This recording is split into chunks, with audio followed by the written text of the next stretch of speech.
नमस्कार, स्वागत करती हूँ शेर दिल के एक और शेर दिली से भरपूर एपिसोड में आप सभी का। भाई ऐसा है कि बचपन से ही ना कोई भी आप जानवर मेरे सामने ले आइए, वो कॉकरोच हो या फिर लिजर्ड हो या फिर बड़े से बड़ा जानवर, डर नहीं लगता है। लेकिन एक ऐसा रेप्टाइल है जिसका नाम सुनते ही ना पूरी बॉडी में गूज़बम्स हो जाती है। यहाँ तक कि अगर उसका रील या फिर टीवी पे वो नजर भी आ जाए, लगता है कि अरे बाप रे बहुत डर लग रहा है यार। लेकिन आज की जो हमारी शेर दिल मेहमान है, उसके लिए ना इनको पकड़ना बाएं हाथ का खेल है। चलिए मिलवाती हूँ आज के शेर दिल के साथ। Sher Dil with Smriti. Ajita Pande, welcome to Sher Dil. Bilaspur Chhattisgarh की रहने वाली हैं आप। स्वागत करती हूँ आपका शेर दिल पर। मैडम, आप नर्सिंग स्टूडेंट रही हैं और पिछले 4 साल से एक प्राथमिक स्वास्थ्य केंद्र में नर्सिंग ऑफिसर के हिसाब से कार्यरत हैं। प्लीज अपने बारे में हमें कुछ बताइए। नमस्ते, मेरा नाम अजीता पांडे। मैं बिलासपुर छत्तीसगढ़ से हूँ। मेरे घर पे कुल 4 सदस्य, मैं, मेरी बड़ी बहन, मेरे पापा जी और मेरी मम्मी। फिलहाल मेरी बहन की शादी हो चुकी है और वो चली गई है अपने घर, मतलब अपने ससुराल। और इसके अलावा मेरे घर पे जितने रेस्क्यूड बच्चे, जैसे कि गाय, 18-20 गाय और 2-4 डॉग्स जो स्ट्रीट डॉग होते हैं, जिनके कोई ऑनर नहीं होते। मेरे घर वालों को लगा कि इसका व्यवहार थोड़ा मदद करने वाला है या फिर किसी को तकलीफ में देख के थोड़ा बुरा लगता है, तो उन्हें लगा कि इसे हेल्थ डिपार्टमेंट में भेज दिया जाए ताकि ये लोगों की मदद कर सकती है। तो ऐसे शुरुआत हुई है स्वास्थ्य विभाग में मेरे सफर की। बहुत ही बेहतरीन सफर की आपने शुरुआत करी है। वैसे आपको आई एम श्योर जानवरों के प्रति बड़ा प्यार है। जैसे कि आपने हमें बताया कि आप ना रोड पर रहने वाले, वो चाहे नंदी हो, कुत्ते, बिल्ली, गिलहरी, चूहा, पक्षी, बंदर, सभी जानवरों की, सभी जीव जंतु की बड़ी तहे दिल से सेवा करती हैं। यहाँ तक कि अगर उनके कभी कुछ चोट लग जाए, एक्सीडेंट हो जाए, तो आप उनको बाकायदा अपने घर लेके आती हैं, उनका ट्रीटमेंट करती हैं, फिर उनको आप उनके जगह पे छोड़ देती हैं। तो ऐसा करने में तो आई एम श्योर बहुत मुश्किलात का सामना करना पड़ता होगा। और घर वाले इतनी आसानी से मान जाते हैं क्या? कोई ऐसी घटना जिसमें आपको इस पर्टिकुलर जीव जंतु की ट्रीटमेंट करने में बहुत मुश्किलों का सामना करना पड़ा, बताना चाहेंगी? जी, मैं पिछले 7-8 सालों से लगातार स्ट्रीट एनिमल जो रोड में रहते बच्चे हैं उनकी मदद करने की कोशिश कर रही हूँ। तो एक बारी की बात है, जब बहुत छोटा पपी था और उसके प्राइवेट पार्ट के पास काफ़ी गहरी चोट लगी हुई थी और हमने लगातार उसे ट्रीटमेंट करने की कोशिश करी, पर काफ़ी टाइम तक कोई खास रिस्पॉन्स मिला नहीं, रिकवर हो नहीं पा रहा था। फिर मुझे वेटनरी डॉक्टर ने कहा कि उसे स्टिच करना पड़ेगा, टाँका लगाना पड़ेगा। तो फिर मैंने टाँका लगाने के लिए कोशिश करी और उस टाइम थोड़ा सा उस बच्चे की हालत बिगड़ गई। मैं काफ़ी ज़्यादा डर गई थी, लेकिन पता नहीं सडनली बच्चा काफ़ी ज़्यादा रिकवर हो गया और हफ्ते भर बाद जब मैंने जाके देखा तो कम्प्लीटली एकदम हेल्दी हो गया था। जिस जगह पे उसके स्टिच लग रहे थे वो पूरा घाव भर चुका था। तो ये चीज़ें देख के मेरे को काफ़ी अच्छा लगा।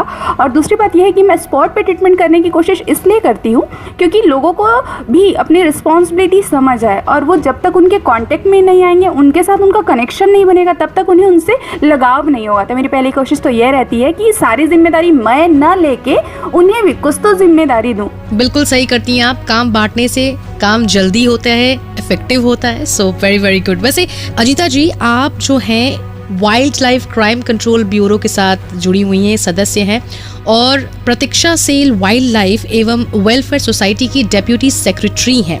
और इसके साथ में आप एक बहुत ही अनोखा काम कर रही हैं, that is rescuing the snakes. Oh my god, तकरीबन 1000 से भी ज्यादा स्नेक्स आपने पकड़े हैं, रेस्क्यू करे हैं और उसको उनकी सुरक्षित जगह पर छोड़ दिया है। ये तो भाई हाथ पैर मेरे फूल रहे हैं, कांप रहे हैं। वो अलग बात है, मैंने भी अपने हाथ में स्नेक पकड़ा था स्टाइल मारने के लिए, बस एक तस्वीर के लिए। उससे ज्यादा मतलब मेरे बस की तो बात नहीं।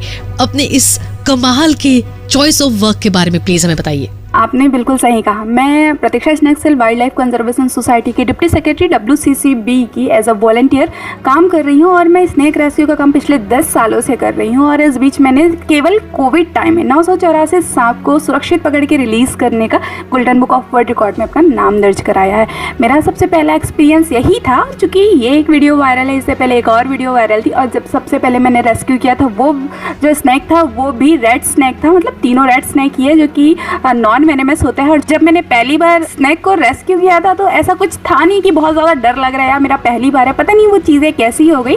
चूँकि वहाँ काफ़ी सीनियर्स थे, हो सकता है उनकी हिम्मत की वजह से नहीं हुई होगी, बट ये था कि मैं गई और काफ़ी लंबा बड़ा था और जैसे अपन हैंडल करते मैंने नॉर्मली उसे हैंडल किया। चूँकि बैग में डालने के लिए सीनियर्स तो थे, तो डर तो बिल्कुल लगा ही नहीं। जो उस टाइम की फीलिंग थी वो अभी भी है, मतलब एकदम नॉर्मल। मेरे तो जुबान भी कांप रहे हैं सोचकर। लेकिन इसलिए तो आज आप शेर दिल पर विराजमान है मैडम।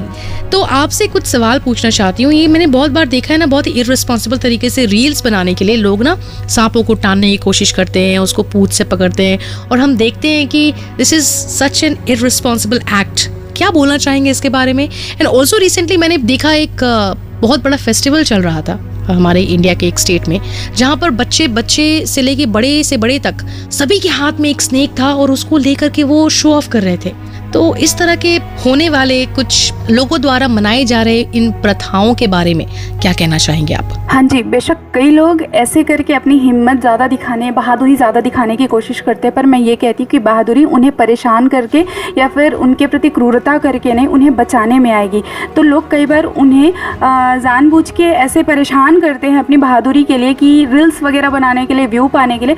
पर मैं लोगों से यही ही आग्रह करना चाहती हूँ कि अगर आपको रेस्क्यू आता है और अगर आप जानते हैं सांपों के बारे में, तो जितनी जल्दी हो आप रेस्क्यू करें और उसे बोरी में भर के, या फिर रेस्क्यू करने के बाद जितनी जल्दी हो उन्हें लोगों के संपर्क से अलग करें, क्योंकि वो वैसे भी बहुत परेशान होते हैं और इन सब चीज़ों की वजह से वो और ज़्यादा परेशान होते हैं और बाइट होने की संभावना बहुत ज़्यादा बढ़ जाती है। और दूसरी बात ये कि बिहार वाला जो सिचुएशन है, कहीं ना कहीं हम अपने ही धर्म की, अपने ही आस्था, आध्यात्मिकता का मजाक उड़ाते हैं। उद्देश्य यह है कि हम सांपों के प्रति क्रूरता न करें, उनकी इज्जत करें, सम्मान करें, उनकी पूजा करें, ना कि उनको और ज़्यादा ही परेशान करें। तो ये बिल्कुल गलत है और मेरे ख्याल से फॉरेस्ट डिपार्टमेंट को इसके लिए एक्शन ज़रूर लेना चाहिए। वेल, ये तो खुलेआम चल रहा था और इसके लिए कोई एक्शन लिया भी नहीं गया अनफॉर्चुनेटली, लेकिन आई होप सुनने वालों के कानों तक ये बात पहुंचे और जरूर इसके ऊपर कुछ ना कुछ कार्रवाई की जाए। ऑन दैट नोट, क्या मैसेज देना चाहोगी अजीता पांडे जी? हाँ जी, मैं सभी को यही कहना चाहती हूँ कि हर जीवों को तकलीफ होती है, वो प्यार भी महसूस कर सकते हैं और वो जता भी सकते हैं, केवल मुंह से नहीं बोल सकते हैं। तो जितनी अहमियत एक इंसान की इस पृथ्वी पर होती है, उतना ही महत्व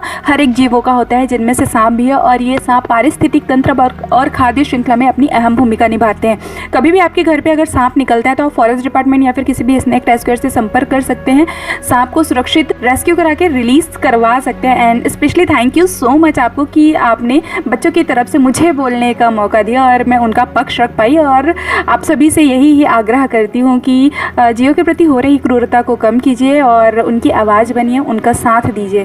थैंक यू सो मच। जब बात चली रही है तो बता ही दूं जाने से पहले, मैं तो पहाड़ में रहती हूँ और बचपन से हमने ऐसी बस बारिश के टाइम पे खास करके सांपों को ऐसे ही घर पे आते हुए देखा है। अगर हम झाड़ू उठा रहे हैं तो झाड़ू के अंदर सांप, किचन के डब्बों के ऊपर सांप, गाड़ी जहाँ पार्क करते हैं ना उस एडवेस्टर्स वाले घर के इधर से उधर दौड़ता हुआ सांप। It was like a common affair for us.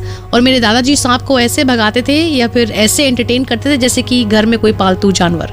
तो सांपों के साथ तो मैं भी खेली हूँ इसी खुशी में। चलिए अपना ख्याल रखिए, अब ज्यादा नहीं फेंकूंगी। नहीं, ये सच था बाय द वे।